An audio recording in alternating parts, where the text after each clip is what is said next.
Hello friends, welcome to Tecting channel. आज की इस वीडियो में मैं आपको पावर टॉयज के ऑसम फीचर्स के बारे में बता देता हूँ। पावर टॉयज जैसा इसके नाम है, कोई बिजली का खिलौना नहीं है। ये इसके पास बहुत सारी फीचर्स हैं जिसके जरिए इसका नाम पावर टॉयज है। विंडोज़ में ये बहुत पहले से आता आ रहा है, विंडो 95 के ज़माने से ये है, मगर वक्त के साथ साथ ये इवॉल्व होता रहा है और अब इसमें बहुत सारे फीचर्स हैं। चलिए शुरू करते हैं कि इसके क्या क्या फीचर्स हैं और डिटेल में जानते हैं कि वो फीचर्स को हम कैसे इस्तेमाल कर सकते हैं। यहाँ पे मैं इसका देखो पावर रीनेम और पावर रन और बहुत सारी फीचर्स कि आप बल्क फाइल को कैसे रीनेम और रिसाइज कर सकते हैं और पावर टॉयज रन का इस्तेमाल कैसे ले सकते हैं।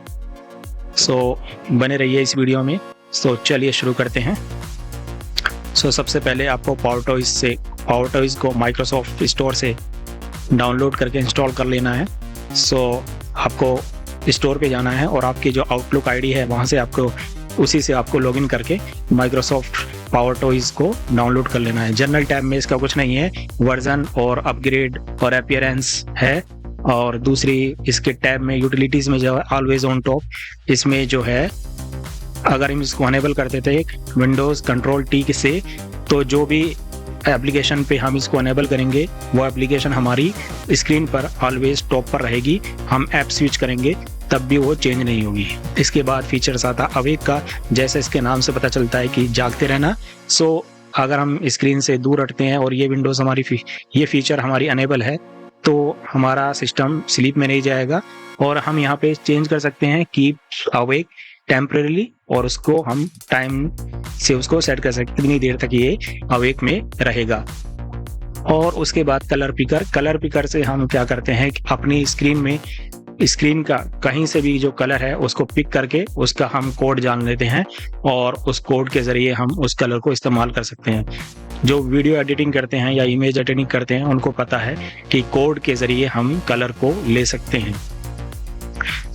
इसमें बहुत सारे हैक्स कोड हैं और RGB कोड हैं और इसको अनेबल करने के लिए यहाँ पे कमांड दी गई है, बाय डिफॉल्ट कमांड है, आप इसको चाहे तो चेंज भी कर सकते हैं। और नीचे जो है कलर कोडिंग लिस्ट है, आप उसको चाहे कि कौन सा कलर कोड आपको चाहिए उसको आप अनेबल करिए और बाकी को आप डिसेबल कर दीजिए एज पर योर नीड्स। उसके बाद फैंसी जोन, जो मुझे बहुत ऑसम फीचर्स लगता है इसके जरिए, तो इसके ज़रिए हम अपनी स्क्रीन को लेआउट को जोन में डिवाइड कर देते हैं। तो उससे पहले हम आपको दिखाता हूँ कि कैसे हम विंडोज़ को स्नैप करते हैं। तो यहाँ पे जो नोट पैड को मैं स्नैप राइट स्नैप लेफ्ट और इस तरह कर रहा हूँ और यही काम आप जो है फैंसी जोन के जरिए इफिशिएंटली और स्मार्टली कर सकते हैं, क्योंकि विंडोज़ 10 में आप विंडोज़ को स्नैप कर सकते हो और उसमें आप तीन ही जोन बना सकते हैं, मगर इसमें आप अपना टेम्पलेट बना सकते हैं और जो प्रीडिफाइंड टेम्पलेट पावर टॉयज में है उसको इस्तेमाल कर सकते हैं। देखिए यहाँ से आप माइक्रोसॉफ्ट टॉयज को इंस्टॉल करके उसको इस्तेमाल कर सकते हैं। चलिए फैंसी जोन को कैसे इस्तेमाल करते हैं उसको देख लेते हैं। उसकी यहाँ पे कमांड दी गई है विंडोज शिफ्ट ए, ये की आप दबाएंगे कीबोर्ड पर और ये आपके जो टेम्पलेट दी गई है पावर टॉयज में बाय डिफॉल्ट, वहाँ से आपको इनको यूज़ कर सकते हैं। नहीं तो और नीचे कस्टम टैब है, कस्टम में आप जो अपनी कस्टमाइज टेम्पलेट बना सकते हैं। मैंने जो बाय डिफॉल्ट है उसी को रहने देता हूँ और इसको एक्टिवेट करता हूँ शिफ्ट के जरिए, और जिस एप्लीकेशन को मुझे ड्रैग करना है उसको शिफ्ट के साथ में ड्रैग करके उस जोन पर पुट कर देता हूँ, तो वो वहाँ पे जाके ऑटोमेटिक रिसाइज हो जाती है। तो देखिए नोटपैड को मैंने जोन 2 में पुट कर दिया और इसी तरह मैं किसी तीसरे ऐप को जाके जोन 3 में जाके पुट कर दूंगा। तो इस तरह जो मैं तीनों एप्लीकेशन को एक साथ देख सकता हूँ और जो ऐप स्विचिंग में जो टाइम वेस्ट होता है उसको मैं कम कर सकता हूँ और इस तरह मैं अपने काम को स्मार्टली अंजाम दे सकता हूँ। देखिए आप जो है 3 मैंने कॉलम बनाए और 3 एप्लीकेशन को उसमें जाके मैंने पुट कर दिया।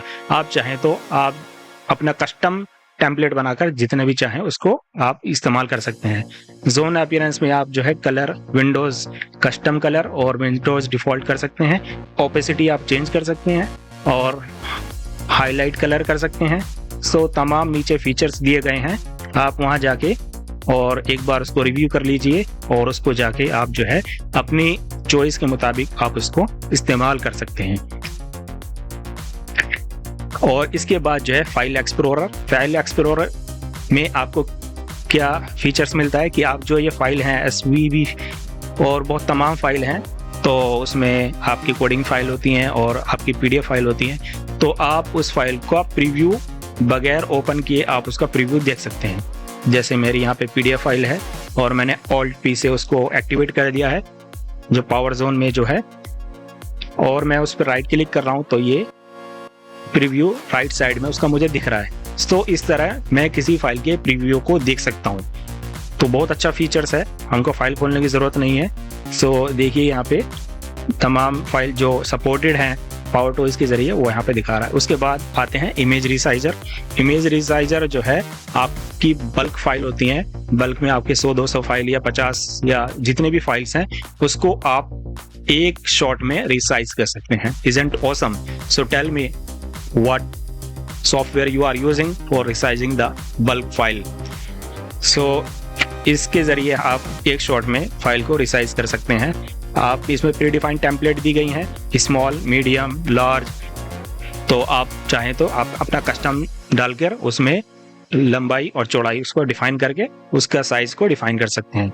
सो मेरे यहाँ पे फाइल है और मैं उसको रिसाइज करता हूँ। तो देखिए 4 फाइल मैंने सेलेक्ट कर लेता हूँ। आप जितनी भी फाइल हैं उसको सारी को सेलेक्ट कर लीजिए और उस पर राइट क्लिक कीजिए और शो मोर ऑप्शन में जाके शो मोर प्रॉपर्टीज और यहाँ पे रिसाइज में जाके उसको रिसाइज कर दीजिए। तो यहाँ पे दिखा रहा है स्मॉल, मीडियम, लार्ज। सो इस तरह जो है आप अपनी फाइल्स को एक शॉट में रिसाइज कर सकते हैं। आप नई कॉपी बनाना चाह रहे हैं या उसी को आप ओवरराइट करना चाह रहे हैं न्यू साइज से, तो आप वो भी कर सकते हैं। So isn't it awesome? Tell me in the comment section. After that we have keyboard manager. So keyboard manager में आप क्या करते हैं, किसी की को दूसरी की के साथ मैप कर देते हैं। सपोज आपके कीबोर्ड पर एक की जो है मिसिंग है, मगर आप फिर भी उसको लैपटॉप चेंज नहीं करना चाह रहे हैं, कोई भी रीजन हो सकता है। सो आप जो है उस एक की को मैप कर दीजिए किसी दूसरी की के साथ, सो आपका काम चल जाएगा। सो इस फॉर एग्जाम्पल मैं अपने कीबोर्ड की ए की को मैप कर देता हूँ B से, जैसे मैंने यहाँ पे कर दिया है। सो सबसे पहले ये फीचर आपका अनेबल होना चाहिए जहाँ पे चेक बॉक्स है, और उसके बाद आप मैप कर दीजिए ए की को B से। सो मैंने नोटपैड खोल लिया है और मैं नोटपैड में कीबोर्ड पे A टाइप कर रहा हूँ, तो वहाँ पे नोटपैड में B टाइप हो रहा है। सो इस तरह आप जो है किसी की को दूसरी की के साथ मैप कर सकते हैं।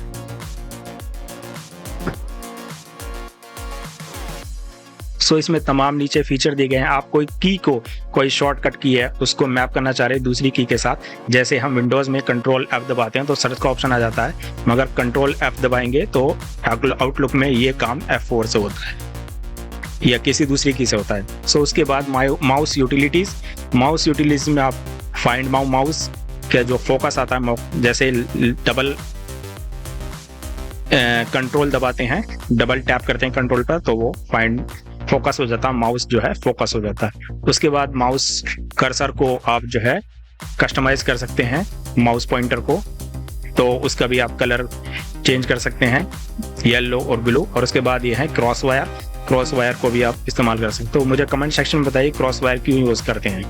उसके बाद फीचर आता है पावर रीनेम के जरिए आप बल्क में जो फाइल है उसको रीनेम कर सकते हैं from one name to another name. So बहुत अच्छा फीचर है। पहले ये काम जो है बैच स्क्रिप्ट के जरिए होता था, या ये काम जो एक लेमैन के लिए, कंप्यूटर यूजर है उसके लिए बहुत पेनफुल टास्क होता था, मगर इस एप्लीकेशन के या इस टूल के जरिए ये काम बहुत आसानी से हम कर सकते हैं। So thanks to this power toys.